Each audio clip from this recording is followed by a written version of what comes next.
बिस्मिल्लाहिर्रहमानिर्रहीम। अस्सलाम वालेकुम स्टूडेंट्स। आज हमारा पहला लेक्चर है इकनॉमिक्स का। इकनॉमिक्स पार्ट 2 एफए और आईसीएस पार्ट 2 में जिन स्टूडेंट्स ने ये इकनॉमिक्स रखी हुई है उनके लिए ये लेक्चर है। स्टूडेंट्स, आपके लिए जो हमने बुक रिकमेंड की है वो है रहबरे माशियात, प्रोफेसर अब्दुल गनी चौधरी साहब की लिखी हुई बुक है। बहुत ही ज़बरदस्त बुक। हम अपना टाइम ज़ाया किए बगैर हमारा जो पहला टॉपिक है कौमी आमदनी उसकी तरफ आते हैं। एक साल के अरसा में किसी मुल्क के अफराद अशिया व खिदमात की शक्ल में जो कुछ भी पैदा करते हैं उसके मजमूए को कौमी आमदनी कहा जाता है। फ़र्ज़ किया कि हमारे पास एक मुल्क में सालाना जितना भी कपड़ा प्रोड्यूस होता है, जितनी भी गंदम प्रोड्यूस होती है और बहुत सारी अशिया जितनी भी प्रोड्यूस होती है, अगर उनकी ज़री मालियत ले ली जाए यानी उनकी कीमतें ले ली जाए और जो भी सर्विसेज जो है सर अंजाम दी जाती हैं, मसलन हमारे पास वकील हो गया है, डॉक्टर हो गए हैं, टीचर हो गए हैं, ठीक है, अगर उनके जो मुआवजे दिए जाते हैं उनकी ज़री मालियत को अगर काउंट कर लिया जाए तो हमारे पास ये सारी की सारी उस कौम की कौमी आमदनी बन जाती है।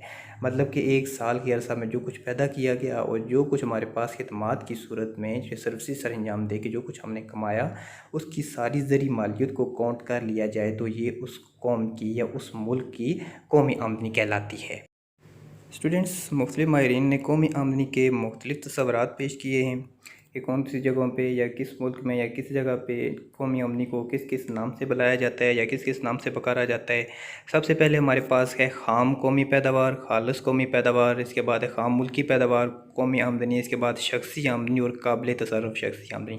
ये इसके 5-6 कंसेप्ट हैं जो कि हमारे पास मुख्तलिफ़ प्लेसेस या मुख्तलिफ़ टाइम ड्यूरेशंस के दौरान जो है इसको जो है मुख्तलिफ़ नामों से याद किया जाता है। अब हम वन बाय वन इन तमाम कंसेप्ट्स को देखते हैं और देखते हैं कि इनमें क्या है और इसको कैसे डिफ़ाइन किया जाता है। स्टूडेंट्स, हमारा जो पहला कंसेप्ट है वो है ख़ाम कौमी पैदावार या ग्रॉस नेशनल प्रोडक्ट या ग्रॉस नेशनल प्रोड्यूस। अच्छा, इसकी तारीफ़ अगर देखें तो लिखा हुआ है कि अशिया खिदमात का वो मजमुआ जो एक मुल्क के अफराद साल भर में पैदा करते हैं कौमी आमदनी कहलाता है। इसमें बैरूनी ज़राए से हासिल होने वाली आमदनियाँ भी शामिल होती हैं।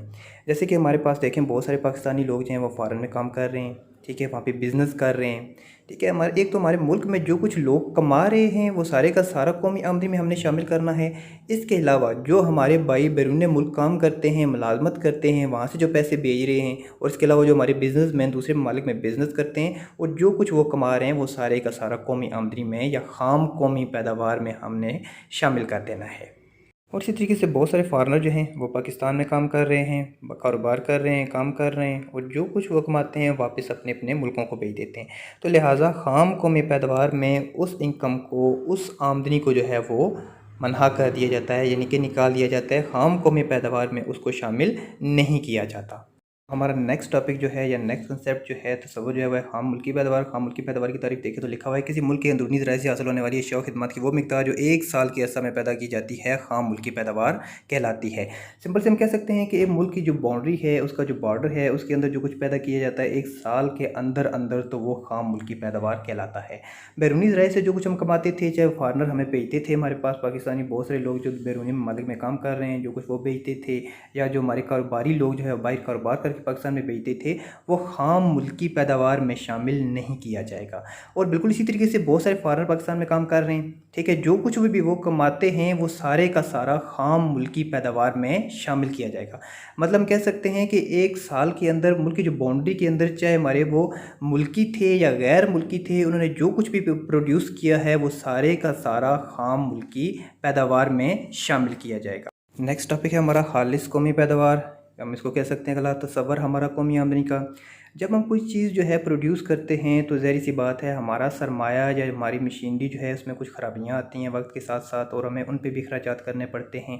लिहाजा इन अखराजात को कहा जाता है ये फरसूदगी अलाउंस या फरसूदगी के अखराजात कहलाते हैं। डेप्रिसिएशन अलाउंस भी इनको इंग्लिश में कहा जाता है। जब हम अपनी खालिस या ख़ाम कौमी पैदावार में से फरसूदगी अलाउंसेस को मनहा कर दें, माइनस कर दें, तो हमारे पास पीछे जो आमदनी रह जाती है या जो पैदावार रह जाती है वो कहलाती है खालिस कौमी पैदावार।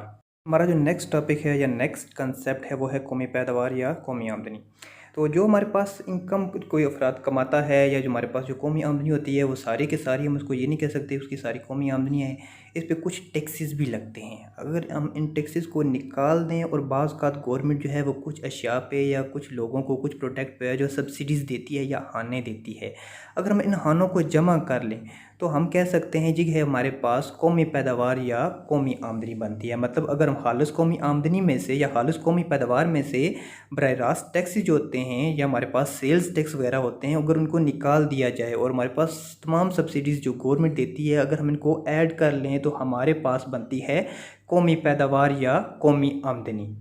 हमारा नेक्स्ट कंसेप्ट जो है वो है शख्सी आमदनी। शख्सी आमदनी से मुराद हमारे पास जो किसी मुल्क के लोग अलग या फ़र्दन फ़र्दन कमाते हैं उसको कहा जाता है शख्सी आमदनी। तो हमारे पास ज़रूरी नहीं है कि हर बंदा जो है वो काम करके कुछ ना कुछ कमाए। कुछ लोग हमारे पास ऐसे होते हैं यानी कि जो कुछ भी नहीं करते, हम उनको ज़कात, वज़ाइफ, तोहफ़े, ताइफ़ देते हैं, ठीक है। इन शक्ल में वो कुछ ना कुछ कमाते हैं, वो सारी की सारी आ जाती हैं इंतकाली अदायगियाँ। तो हमारे पास जो है हम कह सकते हैं कि शख्सी आमदनी से मुराद ये है कि जो किसी मुल्क के लोग साल भर में कमाते हैं, फ़र्दन फ़र्दन कमाते हैं। मसलन वकील है, उसने वकालत की है, कुछ कमाया है, 5,000 रुपया कमाया है। उस्ताद है, टीचर है, उसने साल भर काम किया है, ठीक है, जितना भी उसने कमाया है। यानी हम कह सकते हैं कि तमाम अफराद की फ़र्दन फ़र्दन जो भी इनकम है हम उसको कह सकते हैं वो शख्सी आमदनी है।